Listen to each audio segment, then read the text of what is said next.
Hello student, मैं एकता सिंह आप सभी का ज्ञान चैतन्य चैनल बहुत बहुत स्वागत करती हूँ। आज के इस वीडियो में हम कक्षा 6 की पाठ लेसन 10 पुष्यपूति वंश के बारे में देखने वाले हैं। तो पूरी कहानी जानेंगे और बहुत ही शॉर्ट में उसको समझेंगे। तो यहाँ तक हमने इससे पहले जो अध्याय था वो हमने गुप्त काल का किया था, जिसमें हमने गुप्त काल के प्रमुख शासकों के बारे में, उनकी उपाधियों के बारे में, साथ ही जो गुप्त वंश का प्रशासन था, क्यों स्वर्ण काल कहा गया है, साहित्य, स्थापत्य कला, मूर्ति कला और विज्ञान की देन, ये सारी चीज़ें हमने गुप्त काल के उसमें देखी थी। अब हम यहाँ पर पुष्यभूति वंश के बारे में देखते हैं। तो संगम नगरी इलाहाबाद जो है, प्रयाग के महीने में माघ मेला और कुंभ, जो महाकुंभ का पर्व मनाया जाता है, इससे दूर दूर से लोग आते हैं। आज से लगभग 1400 वर्ष पूर्व, मतलब यहाँ पर ये कहने की बात है कि जो महाकुंभ है और जो कुंभ है वो शुरुआत करवाई थी कौन से राजा ने? पुष्यभूति वंश के राजा हर्षवर्धन ने यहाँ प्रति 5 वर्ष आकर धर्म सभा करवाते थे। मतलब आज से 400 साल पहले लगभग क्या है, एक पुष्यभूति वंश का शासक था हर्षवर्धन। उन्होंने क्या करवाया था? 5 साल के पश्चात वो यहाँ आते थे और क्या करवाते थे? धर्म सभाएं करवाया करते थे। यहाँ वो है अपनी 5 वर्ष की संचित संपत्ति का दान कर देते थे। अब आगे बात करेंगे। अब ये आज हम यहाँ पर इसी के बारे में देखने वाले हैं, यानी कि हर्षवर्धन पुष्यभूति वंश, जो कि गुप्त साम्राज्य के बाद हमें दिखाई देता है। गुप्त काल से लगभग 100 वर्ष के बाद उत्तर भारत में एक नई शक्ति का उदय हुआ, जो पुष्यभूति वंश या नरवर्धन वंश के नाम से प्रसिद्ध था। उनकी राजधानी थानेश्वर, वर्तमान अंबाला जिला थी। इस वंश का प्रथम राजा प्रभाकर वर्धन था, जिन्होंने हूणों को उत्तर पश्चिम भारत से खदेड़ दिया था। प्रभाकर वर्धन के 2 पुत्र थे, एक तो राज्यवर्धन और हर्षवर्धन, और पुत्री थी उनकी राज्यश्री। अब हर्षवर्धन जो है 16 वर्ष की आयु में ही 1606 ईस्वी में गद्दी में बैठते हैं। हर्ष की प्रारंभिक राजधानी थानेश्वर थी और बाद में उन्होंने कन्नौज को अपनी राजधानी बनाते हैं। हर्षवर्धन स्वयं विद्वान थे, वो है विद्वानों का आश्रयदाता भी था।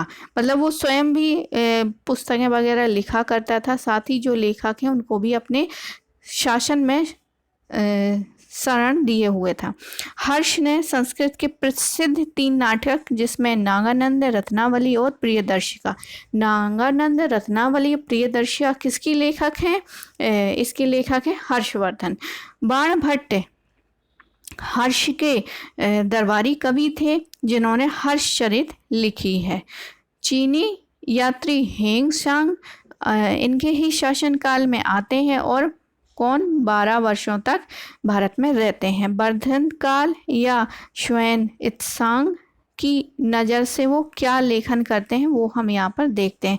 तो हेंगसांग की नज़र में हर्षवर्धन का जो हर्षवर्धन है एक प्रजापालक एवं उदार शासक थे, जिन्होंने जिन राज्यों पर विजय प्राप्त की उन राजाओं ने हर्ष की अधीनता स्वीकार कर ली थी।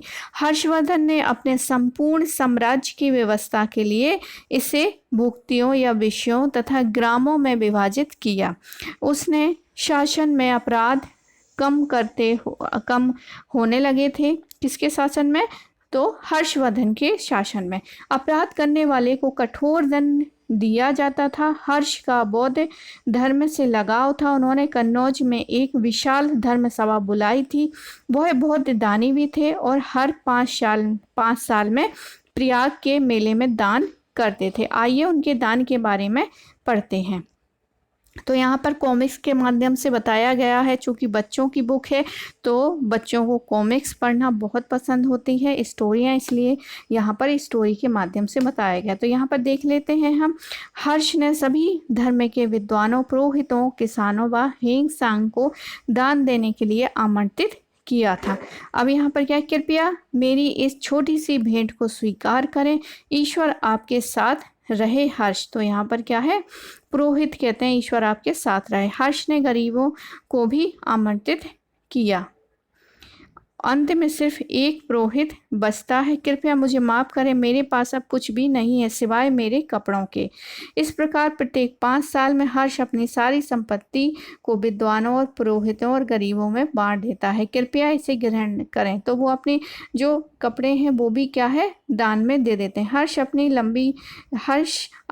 लंबी आयु हो। तो इस प्रकार वो कामना करते हैं जिनको वो दान देता है। और फिर मैंने कई राजा देखे हैं पर हर्ष जैसा नहीं। मैंने कई देश देखे हैं पर भारत जैसा नहीं। भारत वास्तव में महान देश है और इसकी महानता हर्ष जैसे लोगों की वजह से है। तो बहुत ही दानवीर यहाँ पर कॉमिक्स के माध्यम से दिखाया गया है कि वो कितना दानवीर है। 5 साल बाद इलाहाबाद में आता है और सारा कुछ दान करके चला जाता है। उसका जो साम्राज्य है वो यहाँ पर इस तरह से जो है पूरे, तो पहले उसकी राजधानी थानेश्वर हुआ करती थी, थानेश्वर। तो पहले उसकी राजधानी थानेश्वर थी और फिर उसने राजधानी अपनी कौशाम्बी बना लेता है। कौशाम्बी कन्नौज बना लेता है। सॉरी यहाँ पर क्या है, थानेश्वर होती है उसकी राजधानी और फिर क्या है, कन्नौज को बना लेता है। आगे देखते हैं। तो यहाँ पर क्या है, पहले उसकी राजधानी थानेश्वर थी, ठीक है, पहले राजधानी थानेश्वर थी और फिर कन्नौज। कन्नौज कहाँ है, ये उत्तर प्रदेश में पड़ता है। तो यहाँ पर देखते हैं, ये रहा थानेश्वर, पहले इसकी राजधानी थी और फिर जो है कन्नौज। आगे देखते हैं। नालंदा का प्रसिद्ध विश्वविद्यालय हर्ष के राज्य में था। यहाँ धर्म के अतिरिक्त व्याकरण, तर्क, चिकित्सा, विज्ञान, शिल्प और उद्योग की भी शिक्षा दी जाती थी। धार्मिक सद्भाव था, लोगों के विचारों में मतभेद नहीं था। स्वयं त्सांग ने यहाँ शिक्षा ग्रहण की थी तथा शिक्षण का कार्य भी किया था।